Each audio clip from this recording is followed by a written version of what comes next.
یو ورځ محبوب علیہ السلام په مانځه ولاړو. یو ماشوم دی، نو ماشوم د مانځه څه احترام لري، د مونځ په مخه کې تیرېدل یو عظیم جرم دی.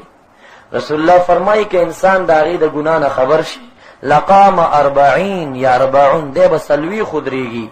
علما وایي 40 شپې یادوي که 40 میاشتې یادوي. راجح قول دا دی چې 40 کاله به ودرېږي، خو د منګزار په مخ به تېر نه شي چې دا څومره جرم. نو ماشوم د رسول الله د وړاندې منډه ووهله. د محبوب علیه السلام طبیعت پې خفه شو، خو چې سلام یې وګرځو ماشوم ته د غضب دا نظر ورواړو، په غصه یې ورته وکتل. راوي مبارک وایي زما دې د رب په ذات قسم چې رسول الله ور وکتل او ماشوم په دواړو خپو باندې شل شه، تر مرګه پورې هغه ماشوم بیا په خپل قدم باندې قدم وانخستو. ولی محمد رسول الله طبیعت خفه شه، یو د جلال او د غصې نظر یې ورته وکړه چې اوی که بس ماشوم د خپو نه پرېواته، بیا په هغه خپو یې قدم وانخست. عرض مې دا کوو چې محبوب صلی الله علیه وسلم چې چا پسې لږ دا خوله خلاصه کړې ده، نو هغه چې کوم دی بیا یا دې مبارک چا زار کړی دی، زر تر زر رب ذوالجلال دا هغې بدبخته نه بې انتقام اخستی. او چې چاته یې د دعا خوله خلاصه کړې ده، الہ العالمین د هغې خلکو باره کې دعا ډایرکټ قبوله کړې ده. یوه ورځ مکه معظمه وه، مکې حالاتو او دا اتوار روز وه. حضرت حمزه رضی الله تعالی عنہ دشتي ته تللی و، ښکار یې کو. ابو جهل لعین راغی محبوب علیه السلام ته سپک سپورې او بدرد وي. کله چې کور ته حضرت حمزه صاحب راورسېد، ایمان خو یې لا نه و راوړی. بیبي ورته وایي اے حمزه که ایمان راوړې راوړه، که یې نه راوړې کار مې در سره نشته، خو تا کې دومره غیرت نشته او پښتو چې ستا وراره محمد رسول الله ته ستا تربور ابو جهل نن کنزل کړي دي. که د وراره په دین باندې ځې لاړ شه، که نه ځې مزه، خو لږ غیرت وکړه، ستا تربور ستا وراره ته کنزل کوي.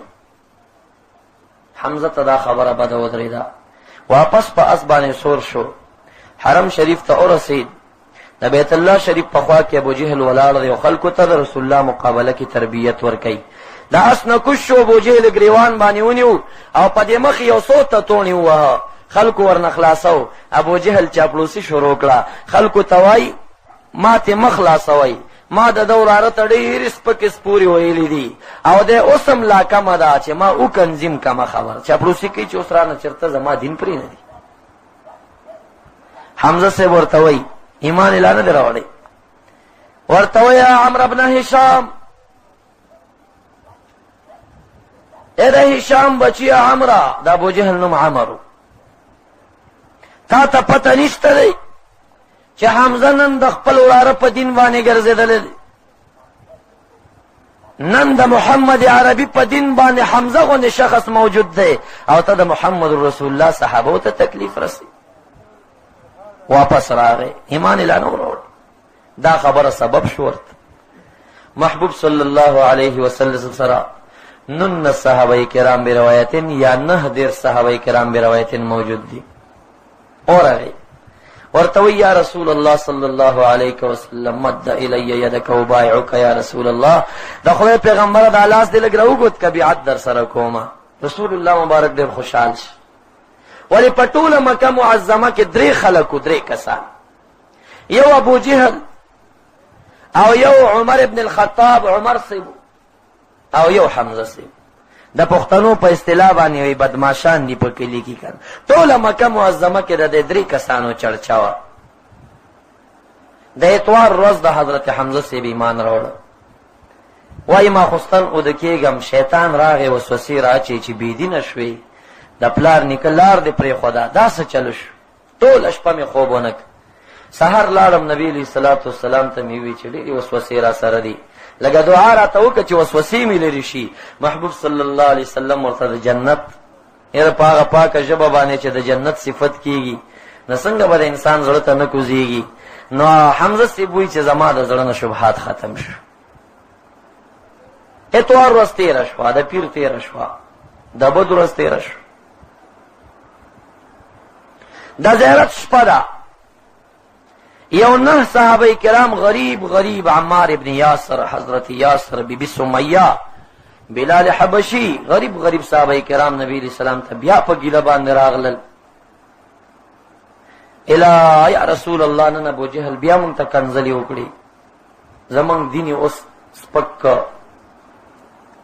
رسول الله مبارک د زیارت شپه د دعا کوي، اللهم اعز الاسلام باسلام احدى العمرين، خدای زما اسلام ته عزت ورکا، په 2 عمرانو کې یو عمر ته ایمان نصیب کا، عمرو بن هشام یا ابو جهل ته ایمان نصیب کا، او عمر ابن الخطاب یا عمر فاروق ته ایمان نصیب کا. ابو جهل لعین ذلی بدبخت د محبوب علیہ السلام دعا دغه په شان کې قبول نشوه. د زیارت شپه د چې رسول الله دعا کړې ده، د زیارت سبعی دی. چا عمر فاروق ته وی چې ته خبر نه، حضرت حمزه ایمان راوړی دی. هغه وی چې نن حمزه ایمان راوړه، ما ته په یقین سره معلومه ده چې نور ټوله مکه به ایمان راوړي، ځکه د حضرت حمزه مقابله څوک نشي کولی.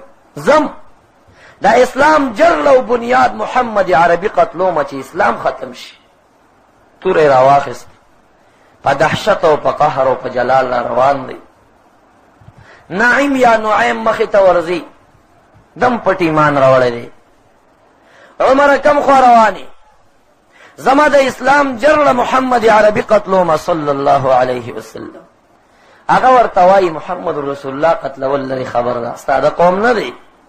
ورشه، ستا اوخ سعید ایمان راوړی، ستا خور بی بی فاطمی ایمان راوړی دی. د خپل خور فاطمی او د اوخ سعید پوښتنه دی وکړه، بیا پردي قام ته ځه. خو د په زړه تاثیر وشو، خو غصه یې ډېره زیاته وه.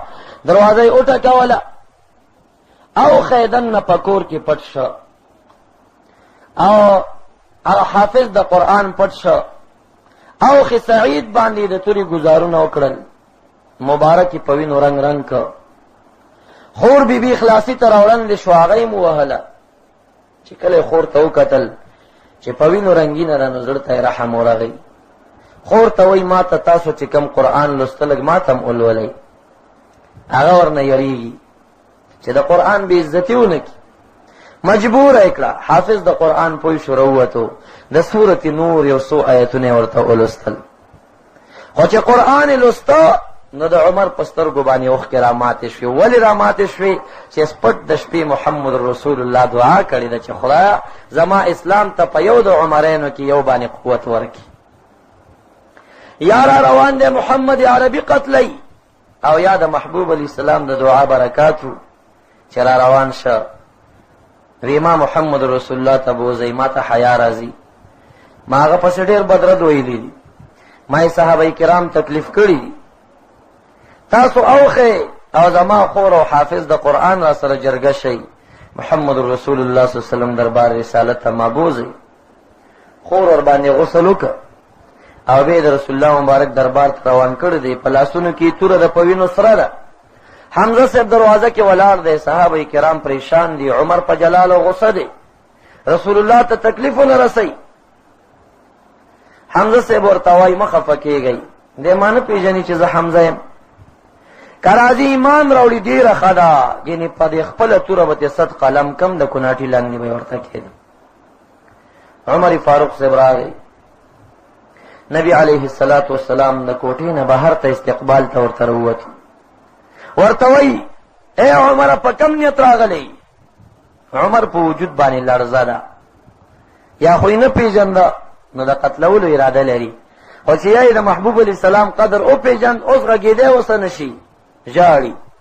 سترګو نه اوښکې راماتې دي. تاریخ انتهاء الاجاز فی سیرت ساکن الحجاز دا ځای ډېر یو عجیب طرز کې بیان کړی. وایي چې عمر صاحب لړزېږي. رسول الله ورته وایي څنګه راغلی عمره؟ لړزېږي. د دې ګریوان نه یې ونیو، داسې ټکان یې ورکه ورته، او په دې ټکان کې د هغه باطن ته توجه کوله. شکله کې ونیو اوړه کولو چې عمره څنګه راغلی؟ عمر صاحب ژاړي. په آخر کې ورته وایي ستاسو لاسونو ښکلولو ته راغلی، ایمان راوړم. کلمه یې ولوستله، او د کلمو د لوستلو سره متصل صحابه کرامو د الله اکبر چغه ووهله، او دا چغه داسې د مکې معظمې په غرونو کې وزنګېده چې حتی جاوبته الجبال چې غرونو را وتمبوله واپس داسې زنګاوې لاړې په مکه معظمه کې واپس راووته